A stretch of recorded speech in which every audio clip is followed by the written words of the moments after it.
Cette conférence va maintenant être enregistrée. On peut y aller ou pas?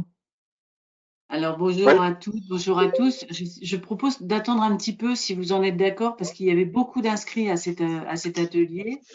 151, je vois.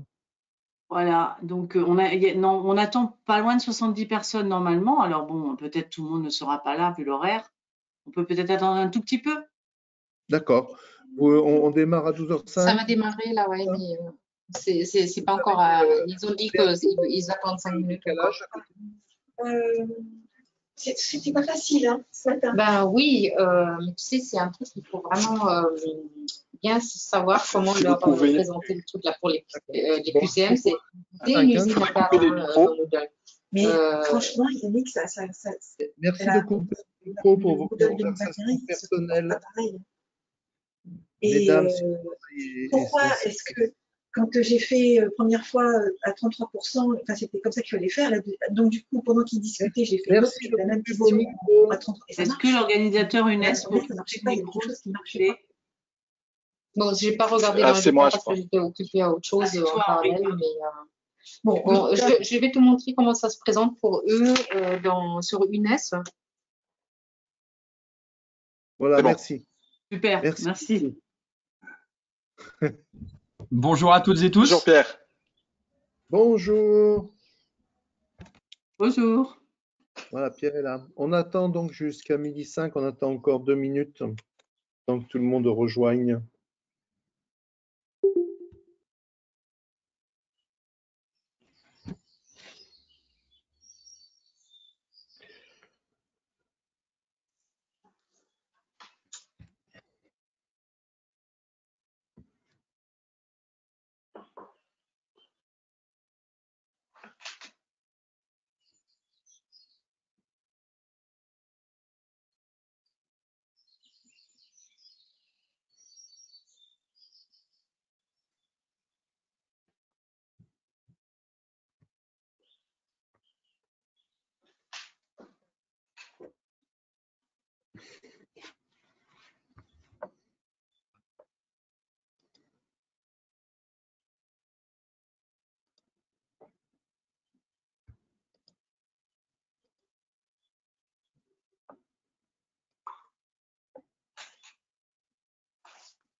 On peut peut-être commencer, je ne sais pas, parce que ça ne bouge plus, c'est figé.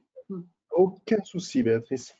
Donc, bonjour à tous, merci d'avoir rejoint cette session. Nous allons donc échanger d'ici 13h sur la thématique de l'hybridation des formations en santé et beaucoup plus largement sur l'hybridation des formations avec la présentation et la discussion des différents projets. Vous avez vu passer un certain nombre de dispositifs largement financés par nos tutelles, avec les termes d'hybridium santé, de flexi santé, de licence shift, répondant à la nécessité double. La première chose, c'est de retravailler l'organisation des parcours au sens large, quelles que soient les disciplines, en particulier que ce soit en termes de flexibilité, en termes d'interaction, et ceci grâce à l'outil numérique abolisant les contraintes territoriales. Ça soulève aussi l'articulation entre les projets, entre les différentes disciplines. Et puis, bien sûr, ça prend une une coloration particulière dans cette mise en place de l'enseignement du premier cycle des études en santé, dans lequel, en effet, il est demandé de réfléchir à un certain nombre d'innovations pédagogiques d'un point de vue organisationnel, mais d'un point de vue pédagogique, et l'outil numérique, par définition, se prête parfaitement. Et donc, l'UNES, aux côtés d'un grand nombre d'universités partenaires, est bien sûr un acteur majeur de la réalisation, j'allais dire de la transformation de ces projets. Et donc, c'est ces différents projets qui vont être présentés par leurs principaux porteurs ou animateurs et qui permettra d'avoir un petit temps de discussion, surtout avec le retour et le ressenti des étudiants ou les espérances portées. Donc, je vais commencer directement à donner la parole à Henri Benoît, donc, qui est représentant de la composante STAPS au sein de l'UNES à Grenoble, qui va bien sûr nous parler d'abord du projet de licence Shift, les parcours flexibles en licence. Benoît, tu as la parole, on va essayer de tenir les temps. Ok, merci Michel. Bonjour à tous. Donc là, je vais vous présenter le projet Shift. Shift, c'est une licence STAPS hybride, interuniversitaire, flexible et tutorée, donc qui a été lauréat de la première vague de l'appel à projet Parcours flexible en licence. Et on va voir, lors de ma présentation, ça va être complètement articulé avec le projet Flexi Santé que va nous présenter tout à l'heure Olivier Emerlet. Donc nous, il y a à peu près 16 UFR STAPS qui sont partenaires de Shift et ou de Flexi Santé. Le projet est porté par l'UNES. Donc l'idée, c'est de proposer un cursus mutualisé à l'échelle nationale. C'est une formation accessible à tous, y compris les publics empêchés, modulaire, c'est-à-dire que les étudiants vont capitaliser des... Ah, j'ai un retour. Les étudiants vont capitaliser des blocs de compétences, un peu à l'image du Pulse que vous voyez sur la droite, c'est que les étudiants vont s'inscrire à l'UE ou à l'ECTS. Il n'y aura plus de semestre, il n'y a plus d'années. Donc, les parcours sont complètement personnalisés, ils se font à la carte, comme éventuellement, donc là, c'est un peu la cible, les examens seraient à la carte. Donc, on espère pouvoir proposer des examens à la carte. L'étudiant passe son examen quand il est prêt et non pas quand la scolarité a synchronisé ces examens-là. Donc, cette formation est complètement flexible. Un étudiant brillant peut réussir sa licence en 2 ans s'il valide ses 90 ECTS par an pour avoir ses 180 ECTS. Donc, les partenaires, outre les 16 UFR, ce sont les sociétés savantes. On va voir dans la co-construction des ressources. C'est l'université numérique, avec toutes les UNT qui la composent. C'est la FIED, la Fédération interue de l'enseignement à distance. Et puis, comme tous nos projets, on fait rien sans les étudiants. Donc, il y a l'ANESTAPS qui fait partie de ce projet, l'Association nationale des étudiants en activité physique et sportive. Donc, le budget qu'on a obtenu, c'est de l'ordre de 2 250 000 €. Donc, le principe est très simple, c'est qu'on va transformer en numérique toutes les ressources qui concernent les activités pédagogiques de faible niveau cognitif. Donc là, j'ai indiqué sur la gauche la taxonomie de Bloom. Donc, on va transformer en numérique uniquement la base de la pyramide. Autrement dit, les cours sans interaction, où les étudiants viennent récupérer l'information. Donc, autrement dit, c'est tous les cours magistraux. Et ça va nous permettre de libérer des moyens humains pour augmenter les activités pédagogiques réalisées par les établissements à haut niveau cognitif ou à ce qu'on a appelé dans notre modèle économique à haute intensité pédagogique. En gros, on va favoriser le learning by doing. On va favoriser l'ETP en présentiel dans les établissements grâce justement à cette transformation numérique des activités de faible niveau cognitif. Donc, ce projet va reposer sur la mise en place de ce qu'on a appelé des conférences de consensus. Un des engagements forts de ces partenaires, c'est qu'on va coproduire et on va mutualiser des ressources à l'échelle nationale. Et ça, c'est un peu nouveau avec une signature collective, un peu comme un papier scientifique, comme un article scientifique. On va être 15 auteurs à signer chaque ressource qui correspond à tant de CTS. Et tout ça, ça sera le garant d'une part de la qualité de la ressource parce qu'on va co-créer avec les sociétés savantes, mais aussi de la réappropriation par la communauté. Personnellement, moi, je ne peux pas utiliser le cours de quelqu'un d'autre. En revanche, si je participe à la co-création, je peux le réutiliser dans mon UFR. Donc, ça va permettre à notre modèle économique d'être pérenne, d'être réutilisé par la communauté. Donc, on va avoir un certain nombre de conférences de consensus disciplinaires. On va faire de la physiologie. Donc, on va réunir tous les collègues de physiologie, pas spécialement staff. Ça serait bien qu'il y ait des collègues de santé, qu'il y ait des collègues de sciences pour créer ces ressources-là. On va faire la même chose en psychologie. Et tout ça, on va créer à peu près l'équivalent de 240 CTS qu'on va mettre dans une banque commune, une librairie commune portée par l'UNES. Donc là, on va coproduire avec l'université numérique et on va faire la même chose pour créer une banque nationale de quiz. Et là aussi, on va essayer de s'élever dans cette pyramide de Bloom. On va essayer de faire des quiz intelligents. Et ça, c'est terriblement chronophage et ça sera sous la responsabilité des conférences de consensus. Ce que je dis souvent, c'est plus chronophage que de faire un cours en ligne. Faire des questions intelligentes, ben, l'idée, c'est de proposer pour la communauté. Donc, il va falloir taguer ces questions. Ça va être un peu compliqué. On va taguer en fonction de la taxonomie de Bloom. On va dire, ben voilà, c'est du niveau 3 ou au contraire, c'est du niveau 1. C'est juste pour voir si l'étudiant a travaillé son cours. Puis, on va le taguer en fonction des disciplines, en fonction du type de questions. Donc, à l'échelle du projet, on va créer 240 CTS, uniquement la partie transmissive des cours, et ça va être complété par toutes les ressources qu'on va créer dans le cadre de Flexi Santé, notamment les mineurs STAPS dans le cadre des PASS, mais aussi les mineurs langues, soit dans le cadre des LAS, soit dans le cadre des PASS, qui va compléter notre offre de formation. Et pareil, on va utiliser un projet qui est porté par l'UN, l'Université numérique, qui s'appelle Punchy. On va compléter ces ressources par des ressources en maths, en statistique, et on va co-créer avec l'UNT Sciences de l'ingénieur, UNIT, et puis on va créer aussi des cours avec ONEJ Sciences de la gestion et de l'économie. On va créer des cours gestion de projet, économie, etc., qui va compléter notre bibliothèque. Donc tout ça sera co-créé par la communauté. Et là, on a commencé à travailler, donc ça fait 1 an qu'on a commencé à mettre en œuvre ce projet-là, et on a essayé de proposer un cadrage de ces conférences. Donc, il y a un cadrage qui a été réalisé par le Work Package 6 qu'on appelle ingénierie pédagogique. Donc, ce sont les ingénieurs pédagogiques de tous les établissements partenaires de ce projet. Et le cadrage, par exemple, ça va être, on sait que les ressources vidéo ne doivent pas dépasser 6 minutes, bibliographie à l'appui, il faut que ça soit accessible à tous, il faut que ça soit associé à des quiz d'auto-évaluation. Donc, c'est tout ce cadrage-là. Donc, on a fait une liste de cahiers des charges qu'on donnera aux conférences de consensus. De la même façon, il va falloir qu'on réponde à une approche compétence, c'est-à-dire tout ce qu'on fait, toutes les ressources qu'on va produire, c'est pour répondre à un certain nombre de compétences que les étudiants vont obtenir à l'issue d'une licence. Et puis le troisième problème, parce qu'il y a toute la difficulté des services des enseignants-chercheurs qui sont derrière, c'est le Work Package RH. Donc, on a proposé un référentiel pour valoriser le travail des enseignants et des enseignants-chercheurs pour que ça soit comptabilisé dans un service. Donc, je ne vais pas insister là-dessus, mais voilà à peu près le référentiel qu'on propose. On va avoir différentes contributions. Notre référence, ce sont les ECTS, c'est pas la durée de podcast, c'est pas la durée du présentiel qu'on faisait en amont. Donc, différents types de contributions. Donc là, on sait que pour produire un ECTS, il y aura 15 personnes, on pourra financer 15 personnes.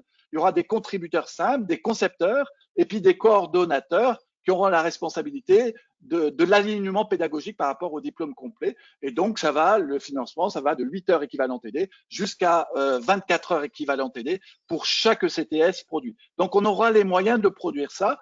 Et puis surtout, on aura un accompagnement. Donc, on va recruter des ingénieurs pédagogiques, des infographistes, parce que l'idée, c'est maintenant plus piquer des images dans les bouquins.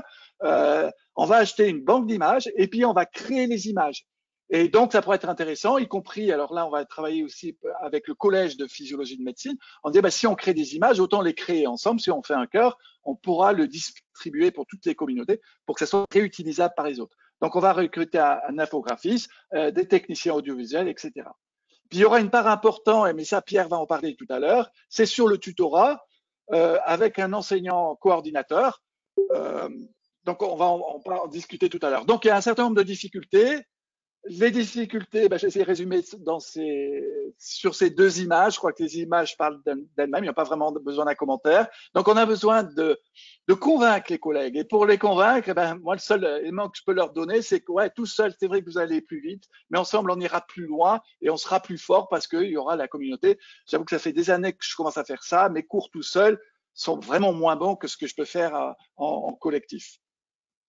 Sur le tutorat, Pierre, je pense qu'il nous en dira 2 mots. Là, on propose quelque chose d'assez original. C'est un tutorat mutualisé à l'échelle nationale. C'est-à-dire que les tuteurs étudiants, on aura un budget pour ça, dont la responsabilité sera assumée par l'ANESTAP, c'est l'Association nationale des étudiants d'activité physique.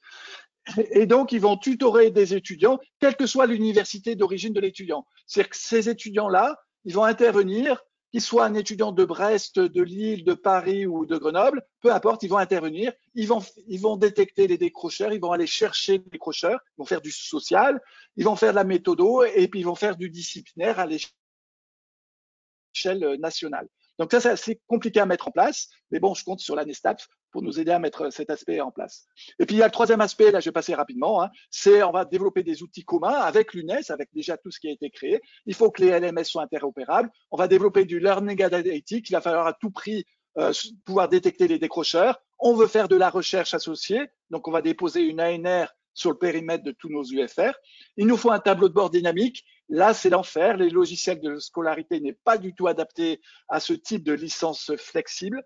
Donc, il est important, y compris même Pégase, n'est peut-être pas, pour le moment, il va fonctionner en iso-fonctionnalité par rapport à Apogée, mais c'est pas du tout adapté. Il faut qu'on puisse faire de l'évaluation, évaluation formative, certificative. On peut faire de l'évaluation à distance, puis développer des classes virtuelles.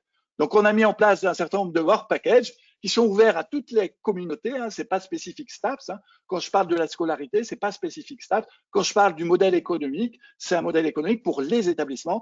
Donc là, on demande une inscription à toutes ces work packages. Puis aussi, on parlera plus tard de work package recherche qui va être fondamental. Je terminerai juste là. Alors, j'ai peut-être un peu dépassé. C'est qu'on peut avoir des financements complémentaires. Donc là, j'ai mis la liste de tous nos partenaires, soit sur Shift, soit sur Flexis Santé. Grâce à ces financements complémentaires, les partenaires qui ne sont pas sur Shift auront la possibilité d'intégrer Shift, de même que ceux qui ne sont pas sur Flexis Santé auront la possibilité d'avoir un financement pour intégrer Flexis Santé. Puis s'il y a d'autres UFR, d'autres établissements qui veulent participer à ces projets, que ce soit Flexis Santé ou Shift, ils auront la possibilité de le faire en 2022 sans répondre à un appel à projet. Il suffit de venir nous voir et s'il y a plusieurs établissements qui viennent, ils seront les bienvenus et surtout, ça sera financé. Voilà, je vous remercie. J'étais peut-être un peu long. Tu as parfaitement tenu le temps, c'est parfait. Donc, on fera une petite synthèse, mais vous voyez déjà sur cette dernière diapositive encore à l'écran l'intérêt d'avoir ces présentations un petit peu communes entre les différents intervenants. Déjà, Flexis Santé, dont on va parler tout à l'heure. Je vais maintenant demander merci d'avoir libéré l'écran, à Yvan de se connecter. Donc, Yvan Soma anime la cheville ouvrière, excusez-moi l'expression, mais c'est réellement le cas, du projet Hybridium Santé, avec, vous voyez, un positionnement bien particulier, répondant à un besoin, en particulier dans la mise en place des réformes du premier cycle. Yvan, tu as la parole.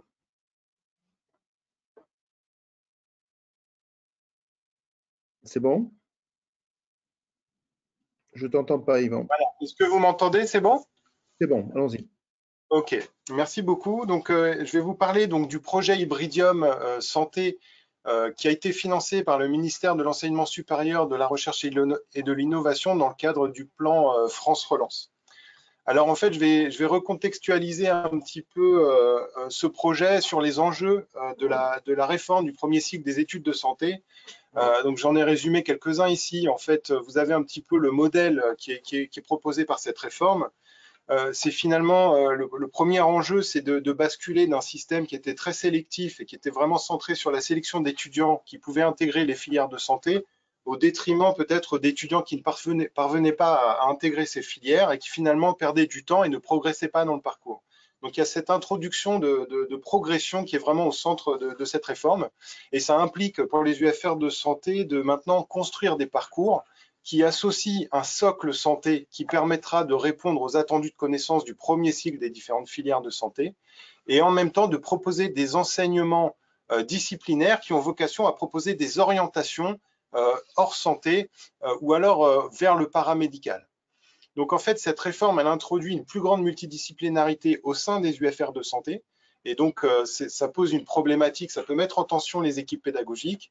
Il y a une gestion aussi du volume, du contenu et des enseignements qui sont proposés aux étudiants. Et puis, il va falloir nécessairement réviser les attendus de connaissances, en particulier de cette première année d'études de santé, puisqu'il y a une contraction du programme qui était initialement proposé en PACES, puisqu'il y a tous ces enseignements disciplinaires qui sont proposés et qui ont une visée de réorientation. Donc, il faut réfléchir à ce socle santé. Et puis, il faut aussi s'adapter à des nouvelles populations d'étudiants. C'est une population d'étudiants qui est plus hétérogène, puisqu'il y a des étudiants qui sont finalement en environnement santé, et puis il y a tous les étudiants qui sont inscrits dans les composantes et à qui on va proposer cette option santé. Donc, évidemment, tous ces enjeux, et aussi, j'introduis le distanciel, puisque les enseignements qui sont destinés aux étudiants de composantes, pour certaines universités, se font à distance, puisqu'ils sont sur d'autres campus. Et donc, l'ensemble de ces enjeux, évidemment, incite à introduire l'hybridation des études de santé pour accompagner cette réforme. Alors, c'est dans ce contexte que, en fait, des porteurs que sont les 3 doyens, donc Pierre Wolkenstein de l'UPEC, Michel Mondin de l'UFR de santé de Montpellier, Emmanuel Touzé de Caen, Olivier Palombi et puis Béatrice Bourri pour l'UNES, donc ont proposé ce projet donc Hybridium Santé. Donc, au niveau de sa structuration, donc il y a un comité stratégique et de pilotage, donc qui associe évidemment les porteurs du projet. Il y a également deux personnes qui sont dans le comité, enfin qui animent le comité pédagogique multidisciplinaire, donc qui sont Fabrice Huel et moi-même.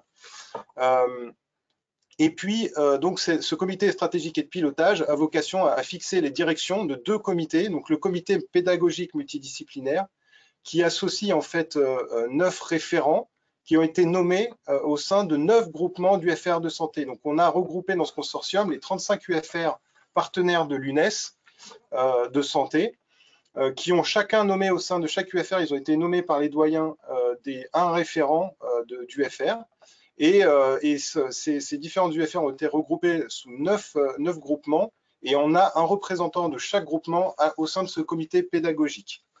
Et puis, évidemment, on a associé à ça des référents nationaux qui ont été nommés en conférence des doyens pour les filières maïeutique, odontologie et pharmacie. Donc, je précise qu'ici, le réseau était initialement beaucoup déployé sur les UFR de médecine. C'est la raison pour laquelle il me paraissait très important de vraiment avoir des interlocuteurs de toutes les filières médicales dans ce comité pédagogique. Et puis, à côté de ça, il y a un comité technique qui est piloté en fait par 2 ingénieurs pédagogiques de l'UNES, que sont Marion Henry et puis Aline Laplagne. Et le projet, en fait, au niveau du financement, prévoit de financer des ingénieurs pédagogiques qui seront distribués sur les 9 groupements. Donc, cette répartition a été actée dans une réunion déjà de ces ingénieurs pédagogiques qui vont se déployer au sein de ces 9 groupements pour accompagner la production de contenu. Alors, il y a 2 objectifs principaux de ce projet Hybridium. C'est d'abord de créer une bibliothèque numérique partagée de contenus pédagogiques qui vont être produites par les UFR de santé partenaires et qui pourront être réutilisées. Donc, c'est vraiment un principe de mutualisation. Et le deuxième volet objectif de ce projet, c'était d'accompagner les enseignants à déployer ces parcours hybrides et donc de proposer des formations et des parcours de formation à l'enseignement hybride dans les UFR de santé. Alors, pour prolonger un petit peu ces formations, donc c'est coordonné par Fabrice Huel qui est à l'Université de Paris et qui est accompagné pour ça par une société qui s'appelle Learn Assembly et qui est spécialisée en fait dans la formation, pas seulement en santé, hein, mais en entreprise. Et donc, en fait, l'objectif, c'est de répondre à 2 enjeux principaux. C'est de répondre à un enjeu quantitatif, parce qu'il y a quand même énormément d'enseignants qui sont impliqués dans le premier cycle des études de santé. Et donc, il faut être capable de pouvoir proposer des formations à l'ensemble de ces enseignants. Et donc, l'approche qui a été envisagée, c'est de proposer des formations asynchrones en e-learning avec des contenus qui seraient accessibles n'importe quand et qui seraient adaptés à l'emploi du temps de chacun. Et puis, il y aurait la gestion aussi des problématiques qualitatives, c'est-à-dire qu'il y a plusieurs niveaux de connaissances à acquérir pour l'enseignement, pour déployer de l'enseignement hybride. Et donc, peut-être d'adresser certaines formations de niveau, disons, plus élevé à des enseignants qui sont particulièrement impliqués dans les gestions, par exemple, de première année de passe-classe ou dans des gestions d'UE, etc. Et pour lesquels il y aurait besoin de faire des enseignements plus spécifiques, justement, pour les aider à construire ces parcours, avec cette fois-ci des enseignements synchrones, si possible en présentiel ou en distanciel, mais avec des petits travails de groupe. Donc, un format qui est différent. Et enfin, là, se pose la question de la pérennité de ce dispositif, puisque là, le projet qui a été financé à hauteur d'1 million d'euros ne permettra pas de prolonger dans le temps ce dispositif-là. C'est de créer une communauté d'enseignants avec des formateurs, donc des enseignants qui seront, ou des ingénieurs pédagogiques qui pourront être à même de pérenniser ces formations au sein des différentes UFR de santé. Donc le projet, lui, il a vocation à proposer des contenus pour proposer ces formations-là aux différentes UFR de santé. Et le deuxième objectif donc, de ce projet Hybridium dont je vous ai parlé, c'est la construction de cette bibliothèque de contenu partagé. Et donc là, en fait, ça va être animé par le comité pédagogique multidisciplinaire et on est supervisé par la conférence des doyens. Donc on a quand même on s'assoit derrière la légitimité de la conférence des doyens et ce comité, il associe donc les 9 référents de groupement plus des référents des différentes filières.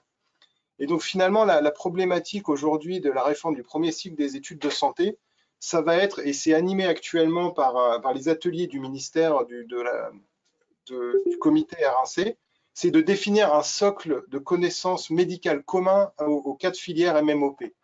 Et ce socle-là, donc, on va pas préjuger de ce que va donner comme recommandation ce comité R1C. Donc, ça va être émis lundi prochain.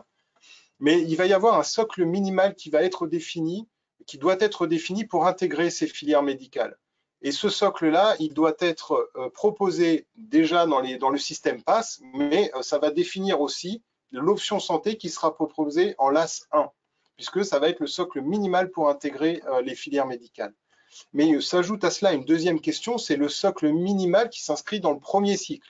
Parce qu'on ne peut pas passer, contracter le programme qui était initialement prévu en fonction des attendus de connaissances définis par les arrêtés de 2011, qui prévoyaient une année entière d'études de santé pour atteindre les objectifs des filières MMOP au niveau du premier cycle. On ne peut pas les contracter à un socle minimal qui pourrait être de l'ordre de 10 ECTS. Donc il faut réfléchir aussi à ce socle un peu plus large qui pourrait s'étaler sur une année pour ceux qui sont dans le dispositif PASS ou sur les 3 ans de licence pour ceux qui sont en dispositif LAS. Donc ça revient en fait à définir un socle minimal pour entrer et un socle minimal qui doit s'inscrire sur l'ensemble du premier cycle des études de santé. Et à côté de ça, il faut dans cette bibliothèque qu'on puisse proposer des modules optionnels d'orientation. Alors à ce niveau-là, pour ce qui concerne les modules optionnels qui vont destiner à réorienter les étudiants de PASS vers les licences accès santé, donc c'est des enseignements disciplinaires, c'est pris en charge par le projet Flexi Santé qui va être discuté juste après. Et puis il y a quand même des modèles qui peuvent être déployés au niveau des UFR de santé pour le déploiement de modules paramédicaux qui permettraient d'orienter les étudiants vers les formations paramédicales et de ne pas perdre de temps et de créer par exemple des modules qui donneraient des équivalences pour passer en 2e année d'IFSI par exemple. Il y a des expérimentations qui sont en cours. Et donc ça, cette bibliothèque, elle aurait vocation à permettre à aider les UFR de santé à déployer ce socle de connaissances des études médicales et puis ces blocs éventuellement pour le paramédical. Alors au niveau du fonctionnement, le modèle qui est proposé, c'est donc le comité pédagogique multidisciplinaire va travailler à l'élaboration d'une architecture de cette bibliothèque qui va essayer de se calquer vraiment sur les attendus de connaissances de ce socle de santé du premier cycle. Et donc, en fait, chaque UFR partenaire va être la cheville ouvrière de la construction de cette bibliothèque. Ils vont déposer des contenus pédagogiques centralisés au niveau du Moodle CIDES-NG, qui va à la fois servir de vitrine pour présenter ces contenus pédagogiques, mais aussi pour construire les parcours. Donc les UFR de santé pourront directement construire les parcours au niveau de ce Moodle, mais ce n'est pas un modèle centralisé exclusif, c'est-à-dire que les UFR qui le souhaitent pourront importer des contenus dans leur Moodle propre. Donc en fait, on a un modèle en fait où tout le monde est gagnant-gagnant, c'est-à-dire que les UFR partagent et ensuite peuvent réutiliser les contenus de tout le monde pour déployer les parcours au sein de leurs UFR de santé. Alors au niveau du calendrier, je vais finir avec ça. Donc le projet, il a été lancé le 15 janvier 2021. On a fait une réunion de lancement et on a commencé par faire un tour de France avec le comité de pilotage pour rencontrer l'ensemble des UFR de santé. On a fait 9 réunions qui sont étalées entre le 18 mai et le 24 juin, qui a permis d'expliquer le projet et d'amorcer une bonne dynamique pour le déploiement de ces deux objectifs que sont la formation des formateurs et la construction de cette bibliothèque de contenu partagé. Donc le premier objectif que va se fixer ce comité pédagogique, c'est de réfléchir à l'architecture du référentiel pour cette bibliothèque numérique à l'horizon d'octobre 2021. Donc pour la rentrée 2021-2022, il faut qu'on ait défini cette architecture. C'est la première étape pour pouvoir après implémenter et pouvoir déposer en fait les contenus pédagogiques. La deuxième, ensuite, ça va s'étaler jusqu'à la rentrée 2022. Excusez-moi, il y a une coquille 2023. L'objectif, c'est qu'on puisse proposer des contenus pédagogiques, qu'on puisse commencer à utiliser cette bibliothèque de contenu pour la rentrée 2022-2023 et va s'étaler dans l'intérim la construction des formations pour les formateurs. Voilà, j'en ai fini avec ma présentation et je peux répondre aux questions si besoin. Merci beaucoup, Yvan. Je pense qu'on peut peut-être, par cohérence, pouler les questions à la fin parce qu'on voit que Henri a terminé sur l'interaction entre deux dispositifs, toi aussi. Donc, il y a peut-être une logique à pouler les questions. Je vais d'emblée donner la parole donc à Olivier Merlet sur la présentation de Flexi Santé. Olivier, à vous la parole et merci de tenir les de discuter pendant 10 minutes à la fin. Allez-y. Est-ce que vous voyez mon écran? Moi, j'en vois la moitié. Ah, oui. Moitié droite. Si on voit la moitié gauche, on peut échanger. Voilà, c'est bon là. Ouais, mais là, je suis plus en plein écran, sauf erreur de ma part. Tout à fait. Et là? Et là, moi, je vois à droite. Je ne sais pas si tout le monde voit à droite. Marqué, c'est stimulant. Hein. Au niveau cognitif, c'est assez stimulant, mais on va peut-être repasser en mode classique pour avancer. Sur deux écrans, Olivier? Non, sur un seul. Est-ce que tu es sur deux écrans? Non, je suis sur un seul. Non, ça marchait tout à l'heure. Ben oui, non, je suis désolé. Repasser en mode classique. Ne te mets pas en mode diaporama. Ouais, c'est un peu dommage quand même. Comment on fait pour arrêter? J'arrête et je redémarre. Je suis désolé, je ne suis pas du tout habitué à cet outil. Oui. Voilà. Et puis partez comme ceci, éventuellement en augmentant un peu le grossissement. Ah oui. Voilà. Et chacun, de toute façon, peut agir sur son écran pour grossir. Donc, je pense que ça ne posera pas de problème. Allez-y. OK. Merci. Donc, je vais vous parler du projet Flexi Santé. Le projet Flexi Santé, c'est un projet qui a été lauréat du deuxième appel à projet Parcours flexible en licence. Donc, le même appel à projet, mais dans la deuxième vague que celui auquel a été lauréat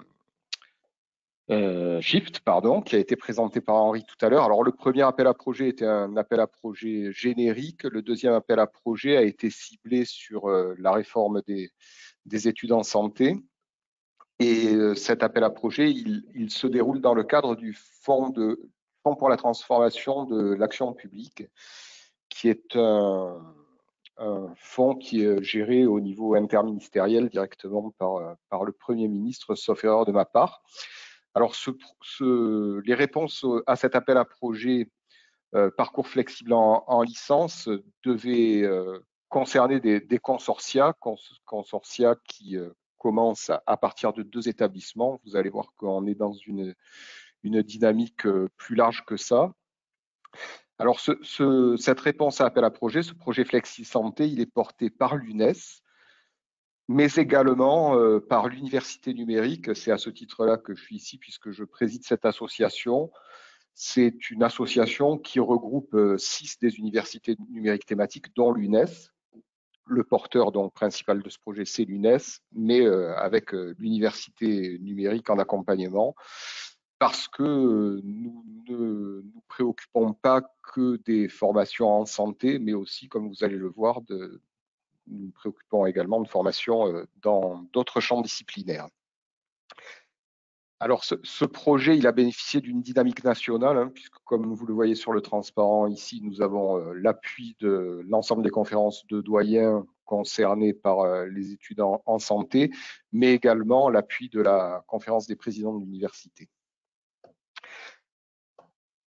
Alors, pour ce qui concerne le consortium, comme je viens de le dire, il est porté par l'UNES et avec l'Université numérique en appui, mais également, et c'est là que nous nous distinguons, nous regroupons une vingtaine d'universités, ce qui est significatif. Et comme l'a évoqué Henri à la fin de sa présentation, ce groupe d'établissements peut être élargi dans le cadre du déroulement du projet, puisque nous sommes en mesure d'accueillir des partenaires supplémentaires. Vous avez donc sur ce transparent l'ensemble des universités qui sont concernées aujourd'hui. Alors, l'objectif de ce projet, c'est de proposer des kits qu'on a appelés kits d'expérimentation pédagogique et qui vont pouvoir s'intégrer selon la volonté des établissements, qui vont pouvoir s'intégrer aussi bien dans les formations en PASS que dans les formations de LAS, licence accès santé. Et c'est pour ça qu'en fait, sont concernés aussi bien des kits d'expérimentation pédagogique pour les disciplines de la santé, mais aussi pour des disciplines de tous ordres, comme je vais le montrer sur le transparent précédent. L'engagement des établissements partenaires, en fait, c'est un engagement qui est à la carte en fonction des besoins. On peut aller piocher. Les établissements sont d'ores et déjà positionnés sur tel ou tel kit. On peut aller piocher. À terme, on pourra aller piocher dans la base de kits pédagogiques et choisir les kits qui nous intéressent. C'est également un engagement qui est souple autant que possible et évolutif, puisqu'on peut imaginer que des établissements qui ne s'étaient pas positionnés sur tel ou tel kit pourront le faire à l'avenir.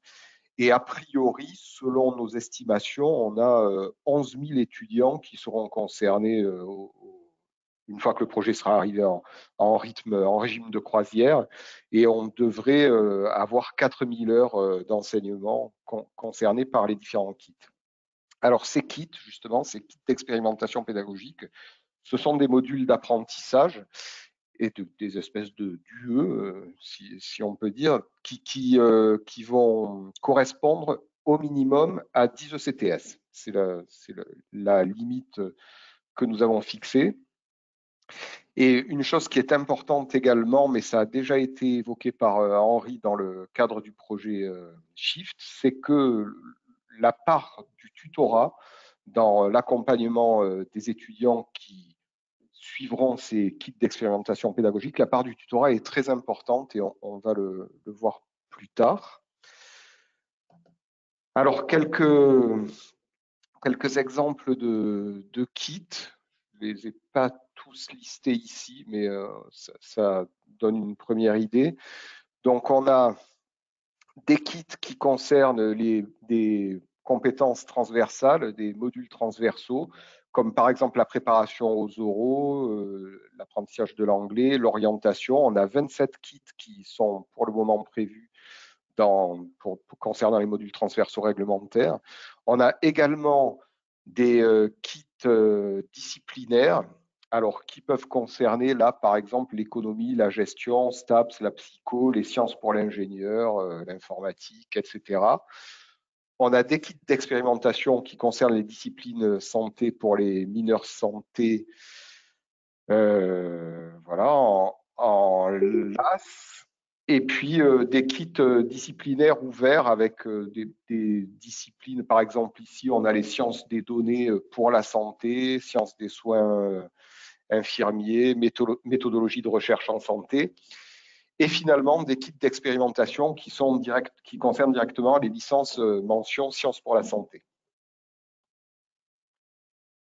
Alors, voilà. Donc le pilotage, je ne vais pas m'appesantir sur le pilotage, c'est pas forcément capital, mais ce qu'il faut retenir de ça, alors sur la partie droite, il y a la comitologie du projet, je vous en fais grâce.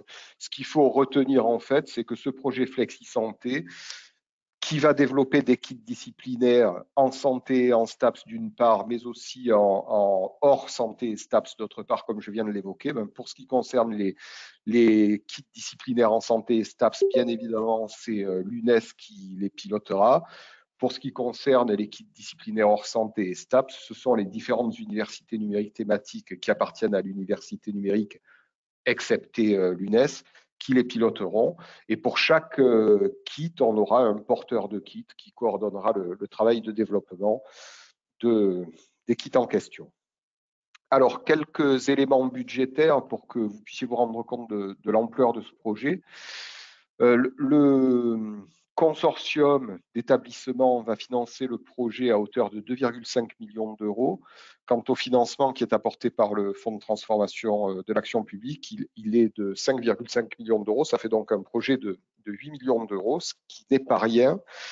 Et vous voyez sur le petit tableau qui apparaît sur ce transparent, ce qui était attendu par le ministère dans le cadre de la réponse à l'appel à projet et le pourcentage, enfin ce que nous proposons nous dans notre projet, vous pouvez vous rendre compte que nous avons 25% des financements qui vont être utilisés pour de la production de ressources, 17% qui vont être utilisés pour le développement de questions numériques, hein, notamment Henri a évoqué les logiciels de gestion des formations. Hein. Bon, ben, clairement, là, il y a une part de ce financement, du financement du projet qui va être consacré aux aspects informatiques, mais une part très importante, vous voyez quasiment 58% du financement va être consacré à du tutorat. C'est donc une partie très, très importante de ce projet et de la réussite de ce projet. Alors, le calendrier, vous voyez que ce projet va courir sur 33 mois. Il a démarré en mai 21 et donc là, nous sommes en train de mettre en place la gouvernance du projet et l'organisation des différents kits.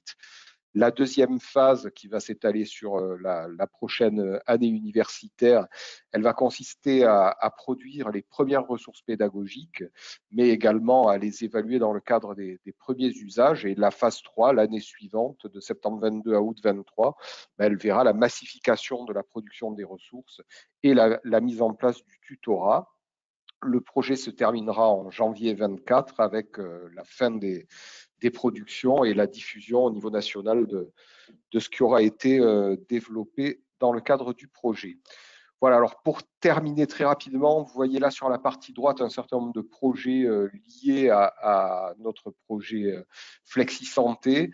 Bon, je ne m'appesantis pas là-dessus, mais comme vous l'avez compris, il y a une synergie qui existe entre le projet Shift, le projet Hybridium et le projet Flexi Santé, mais également un projet qui a été évoqué tout à l'heure par Henri, qui s'appelle le projet Punchy, qui est également un projet qui a été lauréat du fonds d'amorçage de 1 million d'euros dans le cadre du plan de relance, comme Hybridium en fait, hein, et qui est un projet qui est porté par l'université numérique, qui vise à mettre en place des micro-contenus qui vont être utilisés dans différents cadres, dans différents projets d'hybridation, et notamment, je prends un exemple, hein, l'apprentissage de l'anglais, on a déjà commencé à travailler sur des micro-ressources concernant l'apprentissage de l'anglais dans le cadre du projet Punchy. Ces ressources ont vocation également à être utilisé dans le cadre du projet Flexi Santé. Voilà, j'ai terminé ma présentation, je vous remercie. Merci beaucoup. Merci beaucoup. Je vous propose donc peut-être d'avoir un mot donc avec Pierre Janin, donc qui est vice-président étudiant à STAPS. Pierre, vous allumez votre micro? Oui, voilà. Bonjour, je suis en train de récupérer les droits pour pouvoir partager mon écran.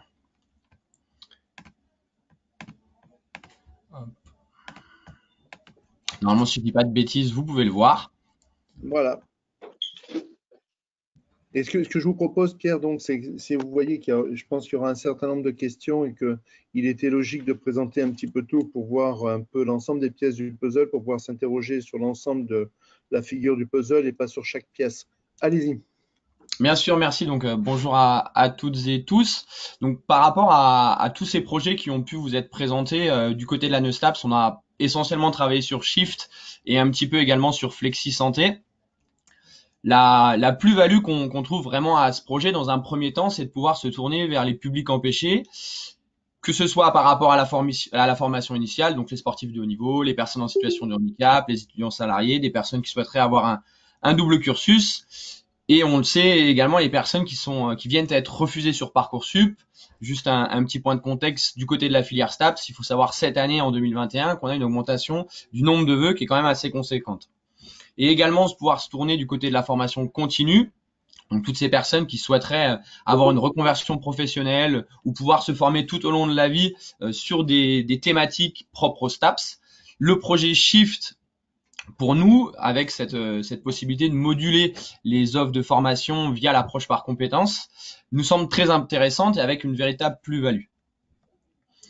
À partir de ça, on a pu quand même se poser de nombreuses questions, échanger avec d'autres enseignants, mais surtout des étudiants, et de se dire, effectivement, si on passe sur du distanciel, on l'a vu cette année et même l'an passé avec la crise sanitaire et le passage des cours en distanciel, il va y avoir des leçons à tirer de ce qu'on a vécu et de pouvoir s'appuyer dessus dans le cadre de ce projet. On sait que l'application telle qu'elle du numérique, donc on prend un cours, on le transpose et on vient le mettre en numérique, les étudiants ne l'ont pas forcément apprécié, ils n'ont pas forcément adhéré et se sont pas toujours trouvés en situation de réussite. Donc là-dessus, on s'est réellement questionné sur ce que souhaitaient les étudiants et quand on échange avec eux, c'est l'interaction. Et c'est là tout de suite quand on a pu échanger avec Henri, quand il nous a présenté et toute son équipe ont pu nous présenter ces projets. C'est de se dire, effectivement, on va diminuer les temps qu'on pourrait passer devant un ordinateur ou devant un amphithéâtre à lire des diapositives, écouter ce que nous dit l'enseignant, et plutôt d'avoir des temps propices à l'échange, à l'interaction, parce que c'est ce qui facilite l'apprentissage chez les étudiants. Donc c'est pour ça qu'on s'est engagé dans ce projet-là, et que par la suite, on s'est dit, il y a peut-être également des choses qui peuvent être apportées, qui peuvent être des initiatives des étudiants, dont le tutorat. Et c'est pour ça que ce projet et surtout cette hybridation, de notre côté, elle a beaucoup de plus-value. Que ce soit le fait qu'on personnalise avec cette approche par compétences dont je vous parlais tout à l'heure, que je laisserai ma collègue Alice sur les ateliers qui vont suivre cet après-midi, vous présenter un petit peu comment elle fonctionne en STAPS et les intérêts qu'il y a à avoir cette approche et à l'appliquer.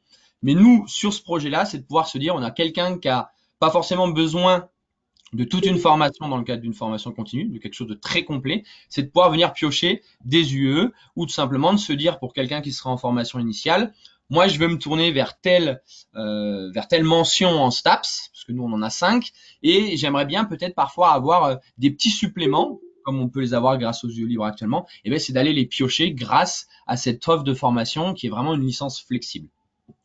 Derrière, c'est de pouvoir avoir, comme je vous le disais tout à l'heure, grâce à des initiatives étudiantes et là qui seront nationales, c'est un accompagnement individualisé. Qu'est le tutorat? Donc ce dispositif, il va permettre déjà de favoriser les échanges via l'outil numérique dans un premier temps et de se dire qu'un étudiant, peu importe sa zone géographique, sa situation territoriale, il va pouvoir suivre d'autres étudiants. Et ce suivi, pour pouvoir parler plus précisément du tutorat, il va avoir un intérêt aussi bien pour pouvoir faire face au décrochage, donc plutôt d'envoyer un mail à un étudiant et de lui dire « Attention, tu n'as pas suivi tel cours, rattrape-toi vite », c'est plutôt de chercher à comprendre les causes pour pouvoir y trouver des véritables solutions qui vont être adaptées. Donc, entre guillemets, de faire du cas par cas avec aussi bien un suivi psychologique que académique et donc de se dire bah voilà, si toi un cours entre guillemets et on va dire la lecture d'un PowerPoint ne te suffit pas et que tu as besoin de plus d'interaction, et ben viens avec un étudiant, un tuteur qui va pouvoir t'accompagner, te réexpliquer le cours ou tout simplement te proposer de nouveaux outils comme des fiches méthodes, des fiches résumées ou ce genre de choses ou des lectures complémentaires. Donc c'est de pouvoir encore une fois mettre à profit l'apprentissage par les pairs parce qu'on sait qu'il a fait ses preuves depuis très longtemps pour pouvoir prendre le cas de l'UFR STAPS de Reims ou l'UFR STAPS de Clermont-Ferrand, et on en oublie encore plein d'autres, mais ça a réellement marché et on sait que sur une échelle nationale, surtout quand on a le numérique, on l'a vu durant la crise sanitaire, c'est très important de pouvoir proposer cet apprentissage par les pairs et surtout une possibilité d'interaction, parce que c'est ce qu'il a manqué aux étudiants. Et également, je voyais tout à l'heure mes collègues de l'ANEMF, de santé, plus particulièrement de médecine. On sait qu'on a des tutorats en santé qui fonctionnent très bien pour pouvoir accompagner les étudiants. Donc on se dit, dans le cadre de tous ces projets-là, si ça a marché en présentiel, ça marchera en distanciel comme on a pu le voir durant la crise sanitaire. Donc autant continuer et de pouvoir faire un petit peu des deux dans le cadre de ces projets. Et on en revient encore une fois, on parle d'interaction, c'est tout simplement le fil conducteur de ces projets et c'est pour ça que pour les étudiants, on soutient ces projets-là qui vous ont été présentés, c'est de se dire que c'est des mises en place, des mises en œuvre pédagogiques qui sont propices aux interactions et donc à la prise de plaisir dans un premier temps des étudiants et à l'épanouissement dans leurs études, mais aussi à la réussite. Et derrière, le fait de pouvoir encore enchaîner, donc toujours dans cette volonté d'interaction qui vont être supplémentaires, qui vont être favorisées, c'est d'avoir des cours en petit effectif. Et c'est là où les étudiants, quand on le voit, nous, en tutorat, la manière dont on le met en place, le fait d'avoir des petits effectifs, ils se sentent beaucoup plus concernés par le propos, par le cours, et se sentent plus à l'aise pour pouvoir tout simplement admettre qu'ils vont avoir des lacunes et des besoins. Donc c'est l'intérêt de tout ce dispositif, c'est de pouvoir proposer des choses individualisées et faciliter aussi cette individualisation, parce que si on veut pouvoir proposer quelque chose d'adapté, il faut connaître les besoins, les compétences des étudiants, et on sait que parfois pour un enseignant ou même un tuteur, avoir 50 étudiants devant lui et de pouvoir s'adapter in situ, c'est pas forcément la chose la plus facile, alors que sur un effectif à 15 ou 20, comme c'est la volonté de ces projets-là, ça facilitera cette adaptation des cours et donc on pourra tendre vers une réussite des étudiants parce que c'est vraiment ce qui nous intéresse, qu'ils puissent réussir aussi bien académiquement que dans le cadre de l'université plus largement, car ils vont prendre plaisir et ils vont aussi avoir, grâce à cette réussite, la volonté d'aller plus loin et avoir une certaine curiosité dans leurs études. Voilà un petit peu la manière dont nous on a vu les choses et voilà pourquoi également on s'est porté volontaire pour pouvoir proposer quelque chose comme le tutorat dans ces dispositifs. Merci. Merci beaucoup pour ce dément. Donc, on voit un peu, ça va être le temps maintenant d'ouvrir la question. Il est 53, donc on a vraiment le temps de discuter. Est-ce qu'il y a des questions parmi l'ensemble des participants? Je ne vois pas de micro qui se... Non. Alors, je vais peut-être commencer quand même sur un élément. Donc, vous avez vu que j'ai noté durant les différentes présentations que l'on a un certain nombre d'interactions, vous voyez, entre ces quatre présentations, que ce soit entre Shift, Hybridium, Flexi-Santé et l'intervention étudiante en termes de tutorat. On voit qu'il y a beaucoup de choses qui se font. On a noté dans le projet Flexi-Santé d'Henri la notion qu'il n'y a plus d'UE, il n'y a plus de semestre, il y a des examens personnalisés. J'avais une première question, Henri. Vous gardez quand même une progression pédagogique. Comment vous articulez s'il n'y a plus de semestre, il n'y a plus rien? Est-ce que quand même vous avez une graduation de ce qui peut faire éventuellement avant d'autres modules? Ou est-ce que c'est vraiment... Oui, bien sûr. On prend le dessert réellement après l'entrée, même si ce n'est pas logique d'un point de vue gastronomique, puisqu'il est midi. Alors, bien sûr, en fait, chaque pièce du Pulse, il y a des prérequis. On ne peut pas prendre la pièce numéro 12 si on n'a pas pris la pièce numéro 9. Donc, mais ça nécessite, et c'est là où on se dit peut-être il va y avoir des nouveaux métiers à l'université, et là, on va créer ce qu'on appelle des coachs. C'est un peu ce qu'il y a dans les campus connectés. C'est-à-dire qu'ils vont accompagner les étudiants pour les aider à faire des choix. Parce qu'on ne peut pas leur balancer comme ça 180 ECTS en disant bah, si tu fais ça, tu auras ta licence. Donc, il y aura une progression à respecter, mais ça nécessite un accompagnement.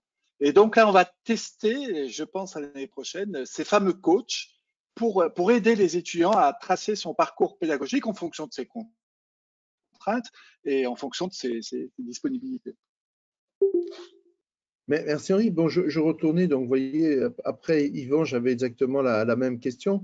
Donc il a un petit peu répondu. Comment vous entrevoyez ça? Vous l'avez très bien dit à un moment donné, hein, la réflexion sur le socle à la fin, le socle pour entrer dans les différentes formations, quelles qu'elles soient.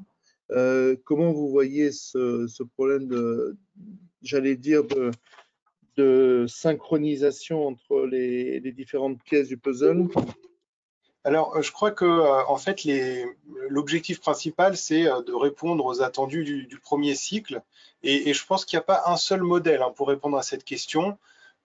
On peut imaginer une progression qui s'articule autour de thématiques pédagogiques. Alors, je parle pour les sciences biomédicales, pas forcément pour les sciences humaines et sociales, mais on peut imaginer un parcours qui commencerait par tout ce qui est microscopique, l'atome, les molécules, tout ce qui est chimie, d'aller vers la cellule et ensuite vers les grands systèmes. Donc une progression comme ça du microscopique au macroscopique. Mais ça, c'est une vision du programme. Mais je pense qu'il y a chaque UFR de santé, et quand on regarde, on a commencé à collecter les programmes, notamment des PASS-LAS. C'est finalement très varié. Donc nous, notre objectif, c'est vraiment de proposer quelque chose de très modulaire et qui puisse s'adapter aux désirs pédagogiques de construction de parcours de chaque UFR de santé. Mais voilà, je ne sais pas si je réponds complètement à la question. Mais... Non, tout à fait. Après, j'avais une question pour Olivier. Pourquoi attendre 2024 pour mettre en disponibilité ce que vous avez déjà produit, alors que on voit bien quand on discute qu'il y a quand même une urgence concernant on est avide de contenu et de pouvoir utiliser ces briques, puisqu'on voit bien qu'entre les différents tuyaux d'orgue de ces différents projets, il y a une interaction évidente à développer. Pourquoi 2024? Vous êtes surpris dans votre... J'ai pas dû être clair. janvier 2024, c'est la fin du projet. Et là, évidemment, on souhaite diffuser, mais nous souhaitons diffuser dès que possible. Donc, les établissements partenaires et ceux qui désireront rejoindre le consortium pourront utiliser les ressources dès qu'elles seront produites et utiliser les kits dès qu'ils seront produits. Et nous sommes dans la même logique que celle que vient d'évoquer Yvan, hein, à savoir que nous allons proposer des kits dans les disciplines santé et dans les disciplines hors santé, et ces kits, les établissements se les approprieront et les intégreront dans leur propre parcours. Donc on est vraiment, nous aussi, dans cette logique modulaire. Et d'ailleurs, il y a des modules, comme je l'ai dit en fin de présentation, qui vont être exploités dans le cadre des différents projets de différents contextes. Donc l'idée, c'est qu'on met à la disposition des collègues des établissements nos kits dès qu'ils seront produits au moins partiellement. Sachant qu'il va y avoir aussi de la réingénierie de ressources, on ne part pas de rien, il y a déjà des choses qui existent, donc on peut espérer avoir des choses disponibles très rapidement. Évidemment, n'attendons pas 2024 pour utiliser nos productions. Non, c'est un peu taquin de ma part, mais c'est vrai que quand on voit un petit peu l'urgence à un moment donné de pouvoir construire des nouveaux cursus, d'avoir cette dimension nationale, hein, ce qui montre bien d'ailleurs le rôle d'opérateur national de l'UNES et cette transversalité. Je pense que vraiment il y a des choses à travailler très rapidement. Je vois Yvan opiner du chef. Je pense qu'on est tout à fait là-dessus. Ouais, je pense que c'était l'objectif du ministère quand il a fléché le deuxième AAP parcours flexible en licence sur les formations en santé, la réforme des formations en santé. C'était un moyen d'essayer d'accompagner la mise en place de la réforme en la finançant de cette manière-là. Oui, tout à fait. Si vous me permettez c'est Yvan, oui, je vous en prie. Oui, en fait, j'avais juste un point de réflexion sur lequel moi je m'interroge pour les études médicales, mais je pense que le modèle qui est dans Shift, il est vraiment intéressant. Mais en fait, je m'interroge beaucoup sur finalement la finalité de ces parcours, c'est-à-dire qu'à la fin, il y a un diplôme qui est commun à tous les étudiants qui vont intégrer ces parcours, mais ils vont avoir des parcours extrêmement diversifiés. Et la question que je me posais, c'est finalement ce diplôme unique qui va amener à des professionnels qui seront peut-être assez différents à l'issue de ces... Et je me pose cette question au niveau médical aussi. Est-ce que les étudiants qui seront passés par les LAS, ça sera les mêmes professionnels que les étudiants qui seront restés dans un socle santé tout au long de leurs études. Voilà, c'était juste une question. Si je peux répondre concernant les STAPS, tout ce qu'on fait, on le fait dans l'optique de répondre aux fiches RNCP, ce qui nous permet de la professionnalisation. On va en parler un peu cet après-midi. C'est-à-dire même, on peut avoir une richesse de formation, mais quand même répondre aux attentes des professionnels qui vont recruter nos étudiants. Donc ça, c'est le point où on ne reviendra pas. C'est-à-dire, oui, on va répondre à toutes les compétences nécessaires à l'issue d'une licence. Par contre, le parcours peut être complètement varié, donc riche. Donc, on va aller au-delà des fiches RNCP. C'est vrai que c'est une question extrêmement difficile à répondre, Yvan, liée à la multiplicité des professions. Dans une construction de tête qui se fait, je prends le maximum, pour quelqu'un qui a 6 ans de 3e cycle, c'est-à-dire quelqu'un qui a 12 ans d'études, on voit que la partie initiale correspond à un emboîtement de pièces de puzzle qui n'est pas forcément le même de quelqu'un qui doit sortir en situation professionnelle au bout de 3 ans ou de 5 ans. Mais j'allais dire, j'enfonce des portes ouvertes, mais c'est vrai. C'est vrai. Et donc, derrière, c'est vraiment la définition, mais tu l'as très bien dit, de ce qu'est le socle commun au départ. Et ce socle commun, on en a déjà discuté ensemble, est probablement assez peu scientifique. Il est beaucoup plus dans la transversalité, dans le domaine de la, j'allais dire, à la fois de l'approche humaine, à la fois de la connaissance de la société dans lequel le professionnel va évoluer, plus que dans ses compétences techniques. Mais on est entièrement d'accord là-dessus. Moi, j'avais une question pour Pierre. On a beaucoup travaillé, en effet, et on a vu le rôle majeur des différents tutorats dans le lien social au cours de cette crise Covid.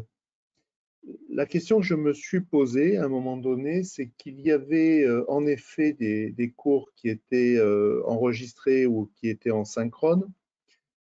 Il y avait à la fois des ED réalisés par les enseignants qui sont aussi de l'encadrement et de la progression, j'allais dire de la digestion de connaissances et de l'utilisation de connaissances. Et puis, il y avait en 3e partie, il y avait le tutorat. Et le retour que l'on en a eu est en effet un rôle social majeur, alors que les méthodes étaient les mêmes entre des enseignants qui étaient via Zoom, pour prendre, je ne vais pas faire de publicité, et via les tuteurs utilisant Zoom.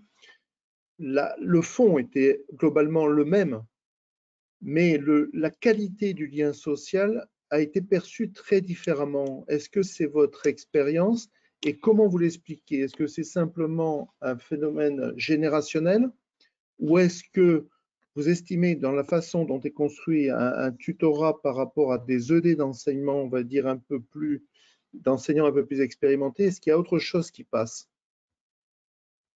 Effectivement, c'est quelque chose que nous, au niveau des tuteurs avec lesquels on a pu échanger, c'est des choses qui ont été ressenties. Et quand on parle avec les tutorés, ils nous expliquent exactement la même chose, qu'ils n'ont pas le même rapport, aussi bien avec un enseignant qu'avec leur père. C'est quelque chose qui, pour eux, a été important. Quand on voit un petit peu le fonctionnement dans un amphithéâtre, on sait qu'on a des étudiants qui, au quotidien, sur un même cours, vont se mettre à côté, tout simplement parce que ils entretiennent des rapports entre guillemets d'un étudiant, on va dire tutoré, et d'un tuteur. On a des groupes d'amis au sein desquels des personnes viennent en aide aux autres parce qu'ils ont plus de facilité entre guillemets, je sais pas si c'est le bon terme, mais d'aisance à comprendre un cours et donc qui derrière vont l'adapter pour qu'il puisse être mieux compris par leur collègue qui va se trouver à côté. Donc ça c'est quelque chose, c'est un phénomène qu'on voit déjà dans les amphithéâtres. C'est quelque chose également qu'on voit au niveau du tutorat.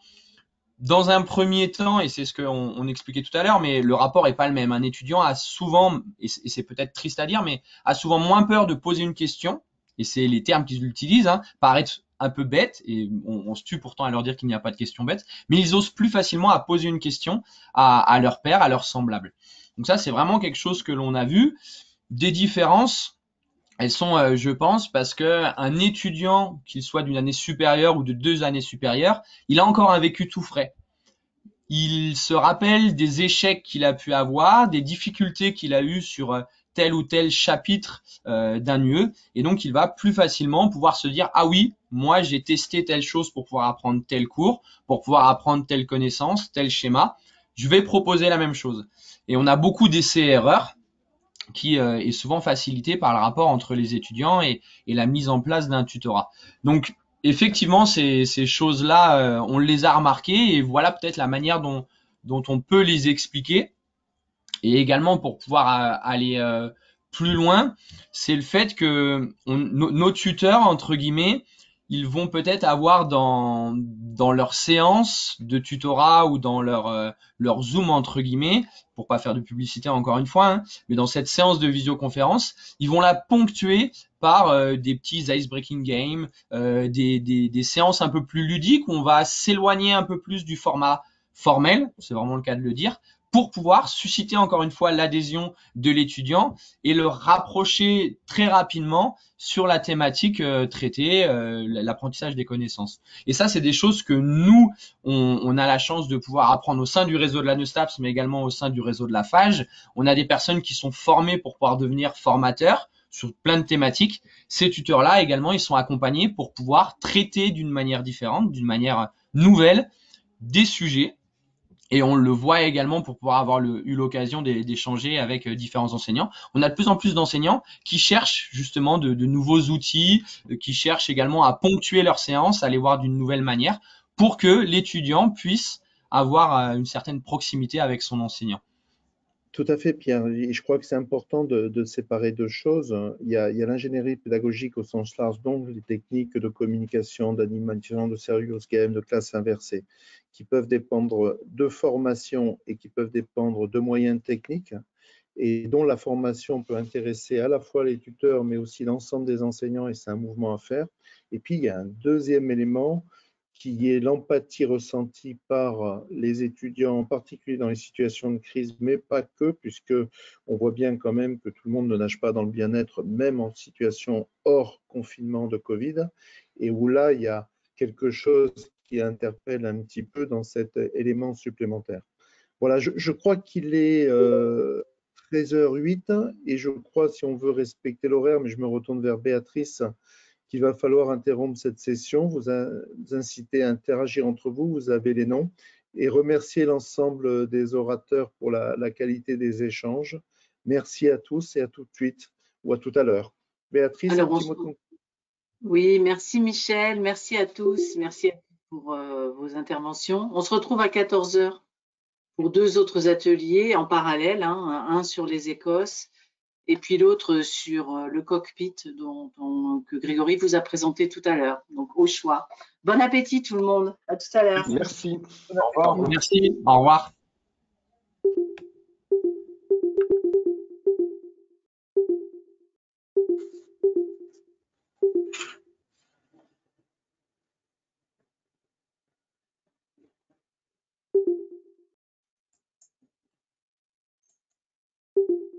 Alors, je vais essayer de ne pas me planter pour